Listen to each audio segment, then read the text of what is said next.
नमस्कार. सुमा आर्टमध्ये आपणा सर्वांचं स्वागत. सध्या आपण सगळेजणच ऑनलाईन शॉपिंग करतो.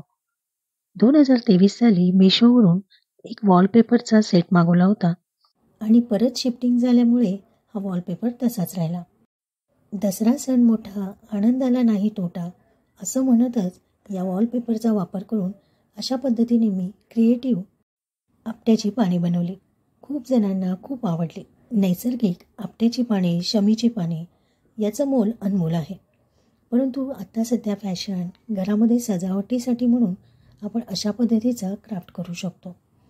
त्यानिमित्ताने मुलांना आपल्यालाही नवीन क्रिएटिव्हिटी तयार होते. दसऱ्याच्या डेकोरेशनमध्ये ही पानं वापरली.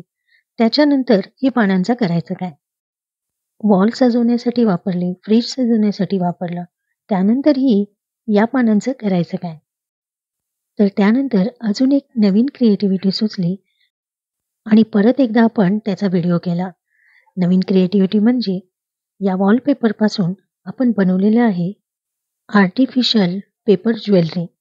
खूपच छान अशी ही ज्वेलरी तयार झालेली आहे. याचा वापर आपण गृह सजावटीसाठीही छान पद्धतीने करू शकतो. तर सुमा आर्टचा हा आजचा क्राफ्ट व्हिडिओ तुम्ही शेवटपर्यंत जरूर पहा. व्हिडिओ आवडला असेल, क्राफ्ट आवडले असेल तर तुम्हीही जरूर करा आणि आपले घर सजवा. शिवाय कोणाला तरी गिफ्ट देण्यासाठी किंवा सेल करण्यासाठीही या वस्तू तुम्ही बनवू शकता. व्हिडिओ आवडला असेल तर व्हिडिओला लाईक करा, शेअर करा आणि सुमा आर्ट या चॅनेलला सबस्क्राईब करा. या क्राफ्टसाठी आपल्याला जास्त खर्च येणार नाही. सगळं साहित्य आपल्या घरात असणार आहे.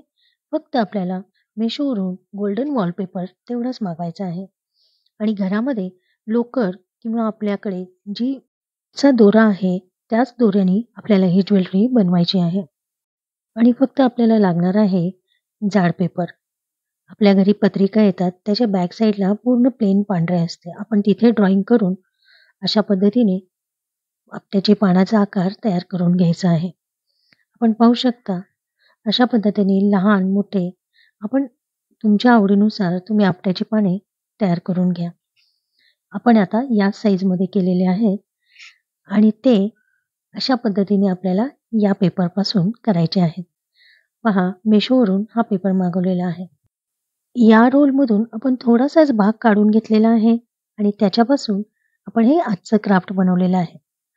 अशाच पद्धतीने आपण याच पेपरपासून अजून भरपूर क्राफ्ट पाहणार आहोत. तर आपल्या चॅनलला जरूर सबस्क्राईब करा. बेल आयकॉन जरूर प्रेस करा. त्यामुळे मी व्हिडिओ टाकला की त्याचं नोटिफिकेशन तुम्हाला लगेच येईल आणि व्हिडिओ तुम्हाला लगेच पाहता येईल. कारण भरपूर चॅनल आहेत. तुम्ही भरपूर जणांना सबस्क्राईब जरी केला असाल तर माझा व्हिडिओ तुमच्यापर्यंत पोहोचण्यासाठी बेल आयकॉन जरूर प्रेस करा. पहा, आपण जाड शीटवर पेपर कटिंग करून घेतलेलं आहे. आपण जी पानं बनवणार आहोत ती दोन्ही बाजूनी आपल्याला गोल्डन हवे आहेत. त्यासाठी जेव्हा आपण ही शीट कटिंग करणार आहोत तेव्हा डबल अशा पद्धतीने घडी करून घ्यायची आहे. ज्या जाड पेपरने आपण आपट्याच्या पाण्याचा शेप तयार केलेला आहे तो अशा पद्धतीने ठेवून मार्किंग करून घ्यायचं आहे. पहिल्यांदा सगळ्या अशा पद्धतीने मार्किंग करून घ्या. त्यामुळे आपला वेळ पण वाचतो आणि आकार पण सेम येतो. पहा, अशा पद्धतीने डबल पेपर आपल्याला मात्र इथे घ्यायचा आहे आणि अशा पद्धतीने सावकाश चांगल्या कात्रीने व्यवस्थित आकार द्यायचा आहे. म्हणजे एका वेळेस 2 पान तयार होणार. परंतु हे 2 पान आपल्याला एकाच पानासाठी बनवायचे आहेत. पहा, सावकाश अशा पद्धतीने व्यवस्थित आपण जो आकार मार्किंग करून घेतला आहे तो करून घ्यायचा आहे आणि वरचं जे देठ आहे ते थोडंसं जाडच आपल्याला यामध्ये ठेवायचं आहे. पूर्ण कट करायचं नाहीये. पहा, अशा पद्धतीने शीटची आपण घडी करून 2 पान तयार करून घेतलेत. परंतु आता आपण याची बॅकची जी स्टिकर आहे ती अशा पद्धतीने काढायची आहे आणि एकमेकांना ते जॉईंट करायचे आहेत. पहा, इथे आपण 2 घेतलेले आहेत. डबल घेताना एकदम सावकाश पद्धतीने आपल्याला ते चिटकून घ्यायचे आहेत. म्हणजे दोन्ही आकार सेम आले पाहिजेत. स्टिकर असल्यामुळे ते लगेच चिटकलं जातं आणि आकार शेप बिघडू शकतो. त्यामुळे सावकाश पद्धतीने ही दोन्ही पाने चिटकून घ्यायची आहेत. यामध्ये आपल्याला मध्ये पुठ्ठा देण्याचीही गरज नाही. पहा, व्यवस्थित अशा पद्धतीने जर बाहेरचा कडा जास्त झाला असेल तर तो त्याच शेपमध्ये व्यवस्थित आपल्याला कटिंग करून घ्यायचा आहे. अशाच पद्धतीने सगळी पाने आपण तयार करून घ्यायची आहेत. तुम्हाला ही ज्वेलरी बनवताना किती पानांची हवी आहे ते तुम्ही आधीच तयारी करा आणि पेपर शीटमधून कटिंग करतानाही तेवढं लागेल तेवढंच पेपर कटिंग शीट करा, जेणेकरून पुढच्या कामामध्ये आपल्याला ते शीट खराब होणार नाही किंवा खूप पानं तयार होऊन वेस्ट पण होणार नाहीत. पहा, अशा पद्धतीने साईडला जर एखाद वेळेस जास्त आलं असेल ते आपण कट करू शकतो. त्यानंतर मधोमध आपल्याला अशी घडी पाडायची आहे. पहा, आणि थोडंसं प्रेस करायचं आहे. आकारामध्ये जर तुम्हाला थोडाफार फरक करायचा असेल तर परत आपण करू शकतो. परंतु आपट्याचा शमीच्या पानांचा शेप हा आला पाहिजे. सावकाश मधला जो भाग असतो तो आपण इथे देठाच्या मधला भाग तो व्यवस्थित कटिंग करून घ्यायचा आहे आणि अशा पद्धतीने पानाचा आकार पूर्ण करून घ्यायचा आहे. पहा, व्यवस्थित असा हा छान पानाचा आकार तयार झालेला आहे. आता मधी जे कोण्यामध्ये थोडासा भाग जाड आहे तिथेही आपण छोट्या कात्रीने तो भाग स्ट्रेट करून घ्यायचा आहे. यामध्ये घाई करू नका, कारण एकदा आपण पानाचा शेप बिघडला तर मग परत दुसरे पानं करत बसतो. त्यामुळे वेस्ट न होऊ देता सावकाश करा. खूपच सुंदर असं हे क्राफ्ट तयार होत आहे. आपल्या चॅनलवर इतर पेपर आर्टही आहेत. तुम्ही सुमा आर्टमधील प्लेलिस्टमध्ये जरूर पहा. छान असे हे आपट्याचे पान तयार झालेले आहे. अशाच पद्धतीने आपण भरपूर पाने बनवून घ्यायची आहेत. पहा, सेम साईजचे छान व्यवस्थित पाने तयार झालेली आहेत. आता तुम्हाला किती हवेत त्याच्यामध्ये विषम संख्यामध्ये किंवा समसंख्यामध्ये आपल्याला पाने तयार करून घ्यायची आहेत. आता या पानांना आपल्याला देठ बनवायचं आहे. पहा, पानांच्या छान व्यवस्थित घड्या झालेल्या आहेत आणि पानांची संख्या मोजूनही झालेली आहे. छान सर्व पाने आपट्याच्या पानांप्रमाणे म्हणजे दसऱ्याच्या पानांप्रमाणे सुंदर दिसत आहेत. तर चला, आता आपण याच्यापासून ज्वेलरी बनवणार आहोत. Artificial craft jewellery, paper jewellery बनवण्यासाठी आपल्याला लागणार आहे हे 2 दोरे. या ठिकाणी तुम्ही लोकरही वापरू शकता. लोकर थोडीशी जाड असते, परंतु त्याचा थिकनेसपणा येत नाही. त्यामुळं माझ्याकडे सध्या हा दोरा अवेलेबल होता. तोच दोरा मी लाल आणि पिवळ्या कलरमध्ये घेतलेला आहे. हा क्राफ्टचा दोरा आहे. तर त्या दोऱ्यापासून आपल्याला वेणी बनवायची आहे. म्हणजे त्यासाठी 3 दोरे घेतलेले आहेत. प्रत्येक दोऱ्यामध्ये 2च दोरे आहेत. एक लाल आणि एक पिवळा. खूपच सुंदर व्हिडिओमध्ये दिसण्यापेक्षा प्रत्यक्षात खूपच छान कलर दिसत आहे. कारण लाल आणि पिवळा कॉम्बिनेशन आणि त्याचमध्ये आपण ते 3 वेळा तसे 3 तयार केलेले आहेत आणि त्याची वेणी बनवून घेतलेली आहे. आता आपण पाहू शकता अशा पद्धतीने पूर्ण मला केवढे हवे होते त्या साईजमध्ये आपण दोरा तयार करून घेतलेला आहे.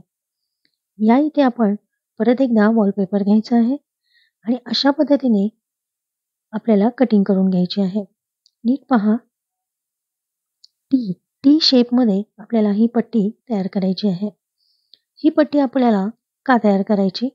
तर जेव्हा आपण ही ज्वेलरी बनवत आहोत तर या ज्वेलरीचा हा बेस आहे. पाने आपली छान तयार करून झालीत, परंतु ती जॉईंट करण्यासाठी आपल्याला हा बेस लागणार आहे. तर या बेससाठी ही जी आपण टी बनवून घेतलेला आहे ते आपल्याला जे छोटा भाग आहे म्हणजे आडवा जो भाग आहे तो दोऱ्याला येणार आहे आणि जो छोटा भाग आहे तो पानांच्या देठाला येणार आहे. प्रत्येक पान जोडताना अशा पद्धतीने एका बाजूनी आपल्याला प्रेस करायचं आहे. म्हणजे नॅचरल पान असल्यासारखं ते पान दिसते. पहा, आपण जो टी पेपर कटिंग करून घेतलेला आहे त्याचं स्टिकर आपण काढून घ्यायचं आहे आणि हा जो टी तयार केलेला आहे तो अशा पद्धतीने जॉईंट करून घ्यायचा आहे. पाहू शकता, व सोपी पद्धत आहे. आणि आता आपण हा दोराला अटॅच करायचा आहे. बॅकला आपल्याला फेविकॉल किंवा इतर काही लावण्याची गरजच नाही, कारण रेडीमेड स्टिकर तयारच आहे. प्लस पेपरचा वापर करून छान असा हा क्राफ्ट तयार होत आहे. पहा, कमी खर्चात सुंदर असा हा क्राफ्ट तयार होत आहे. आता याची आपण व्यवस्थित थोडीशी कटिंग करून घ्यायची आहे. त्या तिथे जेवढी जागा दोऱ्याला आपण दिलेली आहे, त्यामध्ये आपल्याला व्यवस्थित बसवून घ्यायचं आहे. याच बाजूला जसं बसवलं, तर अपोझिटला परत आपल्याला त्याच पद्धतीने जॉइंट करून घ्यायचं आहे. आपण पाहू शकता फक्त आपल्याला व्यवस्थित घडी करून तो भाग कटिंग करायचा आहे आणि त्याची व्यवस्थित फोल्डिंग करायचं आहे. व्यवस्थित चिटकलं जातं आणि छान असं हे पान तयार झालेलं आहे. फक्त आपलं लक्ष मात्र आपल्या कामात असलं पाहिजे. सोप्या पद्धतीने आणि अति सुंदर असं हे ज्वेलरी तयार झाली आहे. पहा, पहा कसा झाला आहे. पहा, पहिल्यांदा सेंटर तयार केला. त्यानंतर दोऱ्याच्या मध्यभागापासून आपल्याला वरपर्यंत म्हणजे तुम्हाला किती पानं जॉइंट करायची आहेत, त्या पद्धतीने आपण पानांची सिक्वेन्स करून घ्यायचा आहे. म्हणजे सेंटरचा पान सोडून आपल्याला आजूबाजूला अशा पद्धतीने 7, 8 म्हणजे मधला एक 9 अशा पद्धतीने सगळी पानं चिटकून घ्यायची आहेत. सेम टू सेम त्याच बाजूने आले तर एकदम छान दिसेल. पहा, अशा पद्धतीने आपण पूर्ण सेट तयार करून घ्यायचा आहे. आपल्या सुमा आर्टवर भरपूर प्रकारच्या रांगोळ्या आहेत आणि इतर क्राफ्टही भरपूर आहेत. फक्त साथ हवी आहे ती तुमची. व्हिडिओ आवडला असेल तर व्हिडिओमधील क्राफ्ट रांगोळी तुम्हीही जरूर काढून पहा. सोप्या पद्धतीने मी इथे सांगण्याचा प्रयत्न केलेला आहे. तुम्ही हे क्राफ्ट जरूर करून पहा. मुलांनाही करायला प्रोत्साहन करा आणि आपल्या रिकाम्या वेळेतही आपल्या वेळेचा असा सदुपयोग करा. त्यामध्येच माझा हा व्हिडिओ तुम्हाला आवडला असेल तर माझ्या व्हिडिओसाठी मला प्रोत्साहन म्हणून तुम्ही एक लाईक करू शकता. तुमच्या एक लाईकमुळे मला अजून असे व्हिडिओ तयार करण्यासाठी उत्साह येईल. कारण एवढे व्हिडिओ टाकूनही तुमच्याकडून काहीच रिप्लाय नसेल तर मी व्हिडिओ करावा का नाही असा सध्या प्रश्न पडलेला आहे. पहा, अशा पद्धतीने पूर्ण सेट आपल्याला तयार करून घ्यायचा आहे. पहा, अशा पद्धतीने फक्त पानं जोडताना काळजीपूर्वक व्यवस्थित पानं जोडून घ्यायची आहे. छान असे हे आपलं क्राफ्ट तयार झालेले आहे. पहा, खूपच सुंदर दिसत आहे. लाईटचा प्रकाश खूप कमी आहे, तरीही खूपच सुंदर दिसत आहे. पहा, आता या आपल्याला तयार झालेल्या ज्वेलरीला वरती आपण एक्स्ट्रा दोरा लावून घेऊ शकतो, गोंडा लावून घेऊ शकतो. तर तुमच्या आवडीनुसार तुम्ही हुकही लावू शकता. आपण आर्टिफिशियल ज्वेलरी बनवलेली आहे, ती आपल्याला प्रत्येक सणामध्ये वापरायला येईल. शिवाय ही ज्वेलरी तोरण म्हणूनही आपण वापरू शकतो. खूपच सुंदर अशी ही तयार झालेली आहे. तुम्हीही हे क्राफ्ट जरूर करून पहा. व्हिडिओ आवडला असेल तर लाईक करायला विसरू नका. धन्यवाद. भेटूया पुढच्या व्हिडिओमध्ये.